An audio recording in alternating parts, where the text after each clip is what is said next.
ہم پارلیمانی سیاست کرتے ہیں جہاں قانون سازی ہوتی ہے۔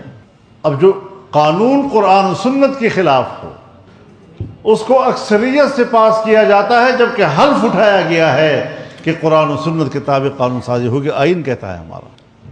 ابھی پارلیمنٹ میں یہ کہا گیا ہے کہ فضل الرحمان نے قانون کو چیلنج کیا ہے۔ کیا قانون کو چیلنج کرنا ہے کہ کوئی سزا نہیں ہے؟ پارلیمنٹ قانون کرتا ہے، وہ کہتا ہے میں نہیں مانتا۔ میں کون ہوتا ہوں یہ کہنے والا کہ میں قانون کو نہیں مانتا؟ میں اگر یہ بات کہتا ہوں تو رسول اللہ صلی اللہ علیہ وسلم نے ہمیں فرمایا لا طاعت لمخلوق فی معصیت الخالق۔ ماشاءاللہ۔ جس کام میں، جس قول میں، جس حکم میں، جس قانون میں اللہ کی نافرمانی ہوگی، میرا پیغمبر مجھے کہتا ہے کہ اس کی اطاعت نہیں کرنی۔ ماں باپ ہوتے ہیں، قرآن کہتا ہے کہ ماں باپ کی عزت کرنی ہے، اس کا احترام کرنا ہے، کافر بھی کیوں نہ ہو، لیکن اگر وہ اپنے عقیدے کی بات کرے وہاں پیروی نہیں کرنا۔ بے شک۔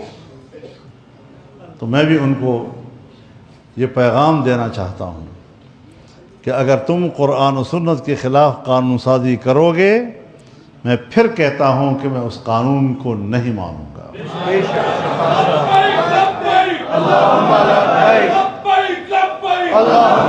ہم سب نے جس آئین کا حلف اٹھایا ہے اور اس آئین میں جو کچھ لکھا ہے اس کا تقاضا یہ ہے کہ آپ کی قانون سازی غلط ہے، بے شک، بے شک۔ اور غلط قانون سازی کی میں پیروی کیوں کروں گا؟ یہ کہنا کہ اس کی کوئی سزا نہیں ہے، وہ برائے ہم اس سے گزر چکے ہیں جب بات کرتے ہیں۔ یہ کہنا کہ کوئی قانون کی سزا بھی تو ہوتی ہے، تو قانون حرکت میں آئے اور ایسے لوگوں کو سزا دے۔